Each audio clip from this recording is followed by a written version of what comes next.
قال اللہ تبارک و تعالی انما یخشی اللہ من عباده العلماء، صدق اللہ العظیم۔ جب گلستان کو خون کی ضرورت پڑی تو سب سے پہلے گردن ہماری کٹی، اب کہتے ہیں ہم سے اہل وطن، یہ وطن ہمارا ہے تمہارا نہیں۔ ہندوستان کی جنگ آزادی اور ہندوستان کو آزاد کرانے میں جہاں نواب سراج الدولہ اور ٹیپو سلطان، ان دونوں ہندوستان کے شیروں کو بدعہدی کر کے ان کو قتل کر دیا گیا، ان کو شہید کر دیا گیا، لیکن ابھی آزادی کی فضا بھڑکی ہوئی تھی، ابھی آزادی کی داستان لوگ اپنے دلوں کے اندر لیے ہوئے تھے، اور وہ یہ چاہتے تھے کہ کسی نہ کسی طرح انگریزوں کو اس ملک سے نکال کر باہر کر دیا جائے اور ہندوستان کو مکمل طور پر آزادی نصیب ہو۔ لیکن ٹیپو سلطان شہید رحمۃ اللہ علیہ جب شہید ہو گئے تو ہندوستان کے لوگوں کا جذبہ تھوڑا ماند پڑ گیا، لیکن پھر اس وقت جو سب سے زیادہ بڑے مانے جانے والے اور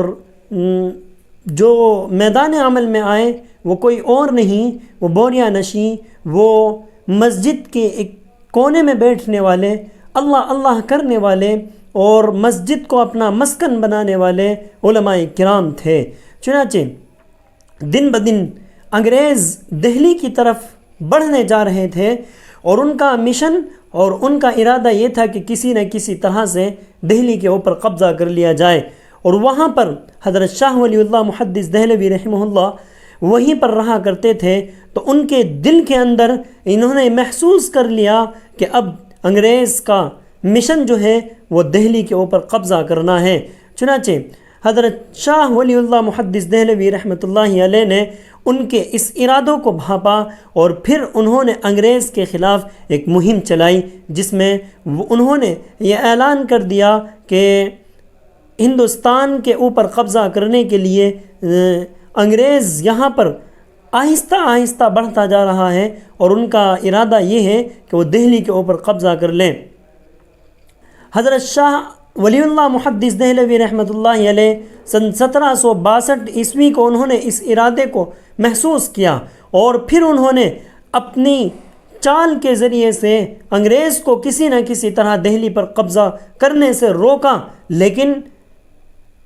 یہ بدنصیبی حضرت شاہ ولی اللہ کی اور علماء کرام کی کہ حضرت شاہ ولی اللہ محدث دہلوی رحمۃ اللہ علیہ زیادہ دنوں تک زندہ نہ رہے، اور سن 1765 عیسوی میں وفات پا گئے، اور ان کا یہ خواب ابھی پورا بھی نہ ہوا تھا۔ اور لیکن وہ اپنی اس کتاب کے اندر، وہ اپنے دلوں کے اندر جو جذبہ لے کر کے اٹھے تھے، وہ ابھی جذبہ زندہ تھا، اور لوگ ابھی یہ چاہتے تھے کہ اگرچہ حضرت شاہ ولی اللہ محدث دہلوی کی وفات ہو گئی، لیکن ان کے دلوں کے اندر ہندوستان کی آزادی کا جذبہ ابھی بھی موجود تھا۔ ان کے وفات کے بعد اور بھی بڑے بڑے علماء کرام میدان عمل میں آئے۔ حضرت شاہ ولی اللہ محدث دہلوی کی وفات کے بعد ان کے فرزند اکبر حضرت شاہ عبدالعزیز محدث دہلوی رحمۃ اللہ علیہ نے یہ حوصلہ دکھایا، اور اس وقت اگرچہ وہ محض 17 سال کے تھے، پر اپنے والد بزرگوار کے مشن کو آگے بڑھانے کے لیے انہوں نے عزم و استقلال سے کام لیا،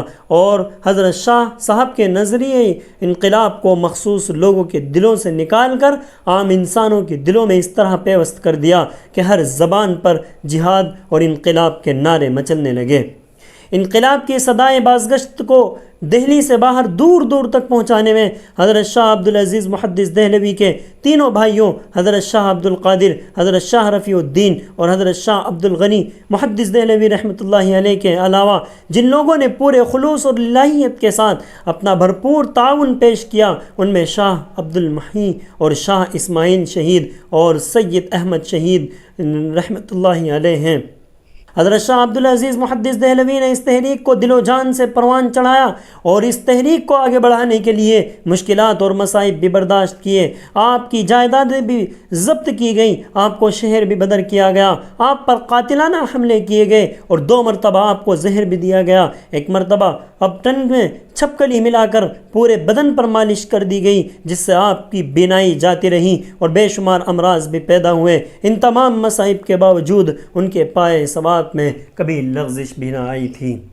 سن 1803 کے اندر انگریز نے یہ اعلان کر دیا کہ خلقت خدا کی، ملک بادشاہ سلامت کا اور حکم کمپنی کا چلے گا۔ یہ فارمولہ اس لیے اختیار کیا گیا تاکہ بادشاہت کے خاتمے سے عوام میں بددلی اور مایوسی پیدا نہ ہو اور وہ بغاوت پر آمادہ نہ ہو جائے۔ اس لیے بادشاہ کے تخت و تاج کو تو باقی رکھا گیا، مگر اس کے تمام اختیارات سلب کر لیے گئے۔ قناعت پسند طبیعتوں کے لیے فارمولہ بھی تسلی بخش تھا، مگر حضرت شاہ عبدالعزیز محدث دہلوی رحمۃ اللہ علیہ اور ان جیسا فکر رکھنے والے لوگ